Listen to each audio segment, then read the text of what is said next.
Добро пожаловать на канал Сонные сказки. День подходит к концу, и пришло время отпустить все заботы. Надевай пижаму, устраивайся поудобнее, ныряй под теплое одеяло и закрывай глазки, слушая сказку. Новогодняя елка. Жил в одной деревне парень по имени Любомир. Жил не один, был у него теплый деревянный дом, хозяйство, жена да дети. Дом у Любомира был крепкий, печь теплая, во дворе порядок, жена его была заботливая, дети любопытные и шумные. Говорили про Любомира: любит мир. И правда, он любил людей, любил ясные дни, любил, когда все ладится. Только вот любил он мир как будто на бегу. Все время куда-то спешил. Спешил сделать дело, спешил дойти, спешил взять нужное и скорее идти дальше. Иногда даже мимо собственного дома проходил быстро, будто боялся задержаться. Под самый Новый год жена сказала ему: «Не ходи сегодня в лес, ночь длинная, дороги снежные, завтра с утра пойдешь». Дети прижались к нему и тоже попросили: «Папа, останься, скоро праздник». Но Любомир лишь улыбнулся.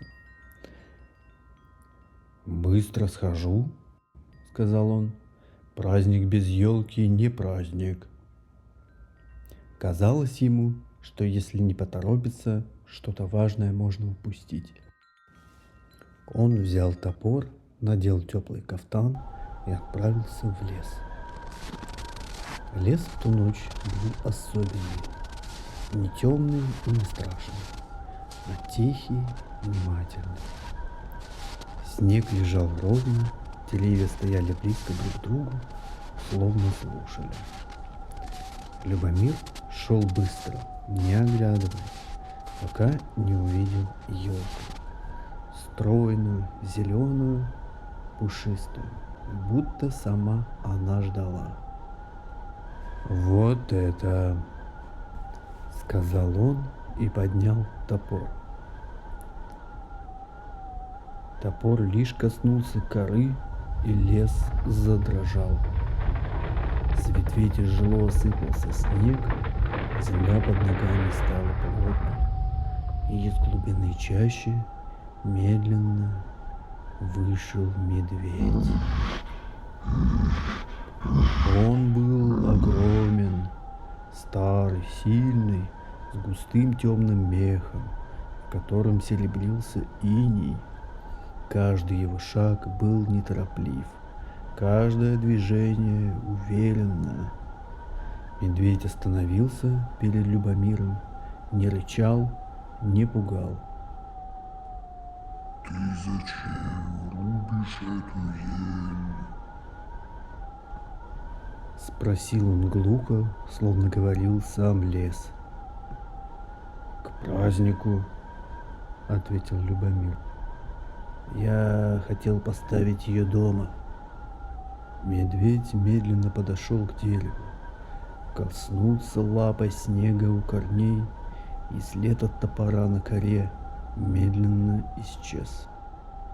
«Сила дана не для того, чтобы брать, что хочется.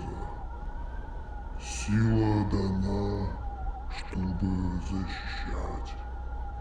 Кто берет чужое, не спрашивая, тот путает силу с жадностью». Любомир опустил глаза.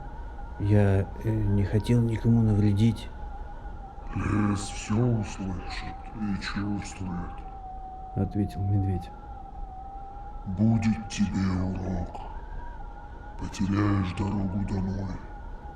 Он тяжело вздохнул и шагнул в сторону. Тропа за спиной Любомира медленно исчезла под снегом. Медведь ушел, и вместе с ним ушло чувство спешки. Осталась только тишина. Любомир пошел дальше. Долго шел, пока не вышел на широкую поляну.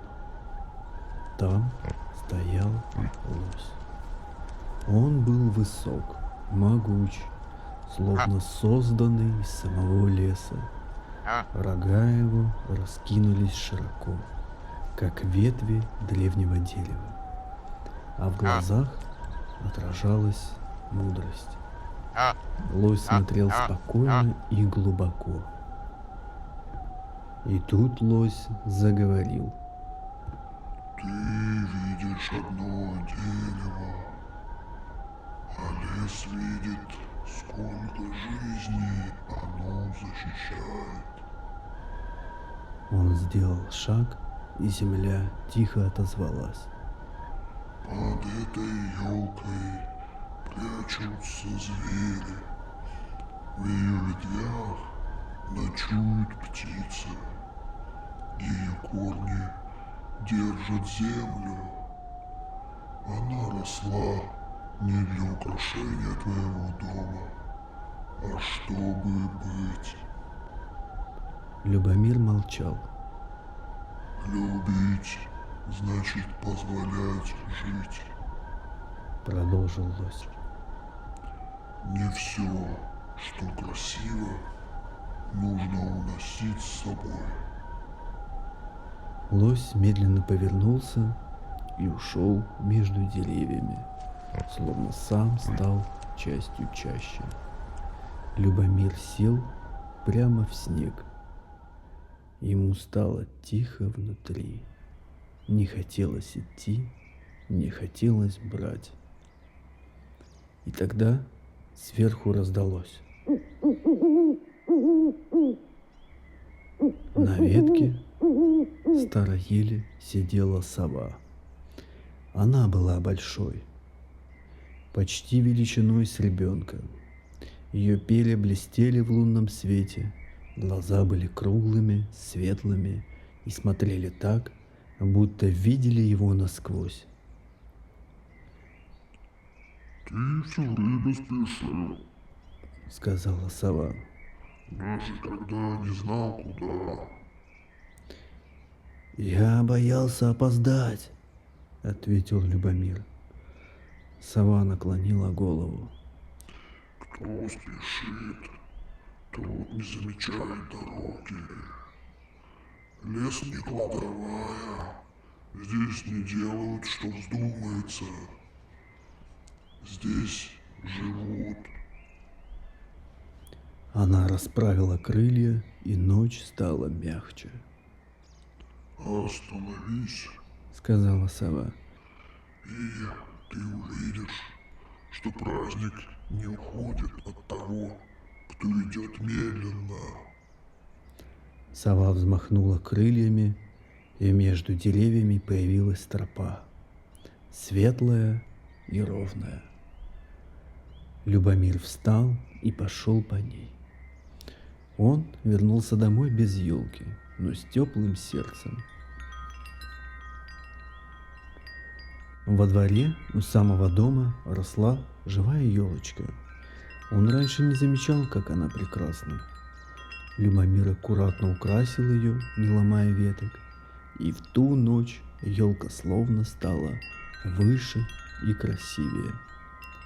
С тех пор каждый год она росла все больше, а Любомир знал, любовь – это не спешка и не обладание, а бережность. Спокойно.